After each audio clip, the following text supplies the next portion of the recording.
she might have to have sex forcibly, or she might have to just offer her sexual favors to a militant group or to state agents. And as Rita said, and quite interestingly as well, research shows that in countries where there are, or in situations where there is conflict, there is a rise in domestic violence in households. The argument is something like when a country or a community chooses to resolve a conflict, chooses to resolve a problem through violence, it trickles down to every level of society, where in the family as well violence is used to resolve a problem. In pastoralist communities in Uganda that I have met, these are like traditionally cow-herding communities. There are common cases where when there are cattle raids between these communities, women are abducted, they face sexual abuse, and in these communities, child abduction for marriage is a common practice which becomes exacerbated in situations of conflict. When there is displacement, women are quite often the last to leave their homes because they will stay back to try to protect the family or their home. And when they do eventually leave, they get into camps, which again they face a lot of issues of protection. When I have done work in displaced camps, I walk in and very often you first see women, you barely see the men. Either they might have been taken in for questioning or they are working as laborers, but you always see the women, and some of these camps don't have, there are international actors or human rights monitors don't have access to them. So it's difficult to find out exactly how women are treated in this camp. I need to state, though, at this point, quite importantly, that in portraying this picture of how women are affected, I'm not trying to portray women as always and only the victims of war. Women are also very, the argument I'm really trying to make is how they're uniquely affected, not necessarily that they are victims of war. There are many instances where women are perpetrators of terrorism and violence, and also situations in which they gain autonomy, agency, and power through violence and terrorism. There is a lot of debate on this in gender studies, and I'm sure some of the other panelists will touch on this. There are questions about can this really be considered autonomous for women, and are for instance, what level of agency do women who engage in these kind of things have? There are cases, for instance, amongst pastoralist communities that we work with in East Africa, where it's part of female culture to encourage and support conflicts. So women might demean or insult a man who doesn't go out to fight, or there are cases where women are, reported cases of women beating drums and adorning men with traditional warrior outfits and sending them to war. What I would really like to touch on is my experience during my career as a journalist in Sri Lanka. I spent time with the Tamil Tiger rebels who until May of last year were fighting government soldiers for a separate state for ethnic minority Tamils in the north and east of Sri Lanka. Some of you might be familiar with the Tamil Tigers. They are known to have been one of the most brutal and fierce militant organizations. They executed very strategically planned, horrible attacks against civilian targets where scores of people were killed. And some of these attacks, I have to say, put to shame that those that you read in the newspapers in today's context, they were just at another level in the manner in which they targeted civilians.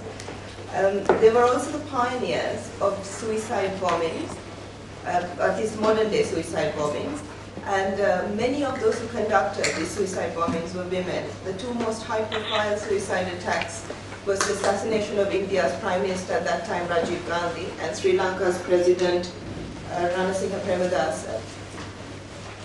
I think it was around the year 2000 when I had an opportunity to meet some of their female cadres and interview the head of their women's wing.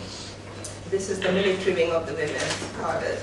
And I met a lot of some of their cadres who I'm sure later went on to become suicide bombers. So at the time I met them, they would not be identified as suicide bombers. It's a very, very elite squad, and you'll never be told that they're going to become a suicide bomber. The women I interviewed, they used very strong feminist discourse to argue that being in the movement had empowered them. They argued that they had equal or a higher place to men because they were chosen to become suicide bombers, and that they were actually sacrificing their life for the cause, and they would eventually be martyred, which is the highest accolade, is the highest level you can reach to within that organization. And so their point would be, men don't get this opportunity, it's women who get it, and therefore they had a far greater sense of agency than men had. Despite this, however, I found this argument slightly questionable. In most instances, these women were taken into the organization, often forcibly abducted from their homes as children. And when I say, I'm talking about the ages of something between 9 and 13 years when they were taken. They're heavily indoctrinated. They'd have no access to any information or material outside that of what the movement gives them. So they don't see any regular media. They only watch the TV and radio that the Tamil Tigers propagates. So it was very difficult to see if they had, how much choice they had in this position. And I was also never really clear to me how, if for instance, after they were trained, they refused to be a suicide bomber, what would happen to them? So I'm not sure what extent it was autonomy or was it a perception of autonomy. When talking about the manner in which women are affected by terrorism and violence, I think it would not be right if I did not mention the manner in which women are affected in counter-terrorism measures. We are, after all, living in a period where there is a war on terror. And I think, for instance, some of the work my organization does, we've identified that even though Barack Obama has given up the term war on terror, many countries across the world, including the United Kingdom and the US, continue to use the rhetoric and jargon on war on terror to clamp down on human rights. And women face a lot of difficulties because of this. Women are often arrested, they are detained, they are questioned, they disappear, they are abducted, they can even be killed by governments or by actors within governments because they are seen to be involved in a militant or terrorist organization. And I think that's very important to note. And if it is a particular community that is targeted for such operations, women are usually quite easily identified because they might adhere to a certain dress code. And this brings me to another point, which is also another interesting dynamic in the manner in which women are affected by conflicts. Most conflicts are on issues of ethnicity, religion, nationalism.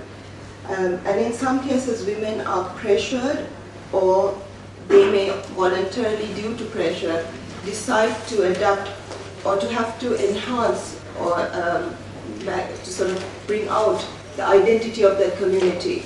So in situations of conflict or where there's terrorism, women might be under excess pressure to adhere to a certain dress code, to wear a headscarf, to wear a niqab, to wear a puttu on their head, for instance, to have to identify themselves with a particular movement or with a particular community because of the nature of the conflict. How am I doing for time? Yeah. I'm going to very briefly talk on the second part of the topic, which is dialogue and diplomacy. There is much research to show that women play different roles in conflict resolution and peace building. Quite often these are very grassroots level, community-based initiatives. They may start from simple initiatives like mothers from both sides of the conflict getting together to discuss how their sons have been abducted or how their sons have disappeared or what can be done. There have been quite a few cases where women have actually been able to negotiate at grassroots level resolutions to conflicts. They have actually gone up to the male leaders and negotiated peace deals. What unfortunately happens though is that these never really get recognized at national level or at international level. The International Crisis Group in a report argued that women contribute prominently to peace building, this is in the case of Sudan, through civil society. They were quite active, but when the peace talks started on the North-South Sudan conflict or in Darfur, women were not part of it formally. In the Sri Lankan case, in most of the peace talks, women have not been part of the peace talks, but in the last round, the government had one female cabinet minister in, I think, a 4-member team, and the Tamil Tigers had one woman. I doubt very much that they had much of a role to play. And they were not through all the talks, they only were selective negotiations. In recent years, there has been increasing international recognition for the role of women in peace building, but there's a lot of issues in terms of implementation and in terms of really getting this going. There are many, many factors for this. I'm just going to quickly touch on two. I think one is it becomes very difficult at the end of a conflict, at the end of the war, for women to take on sort of national level roles or to be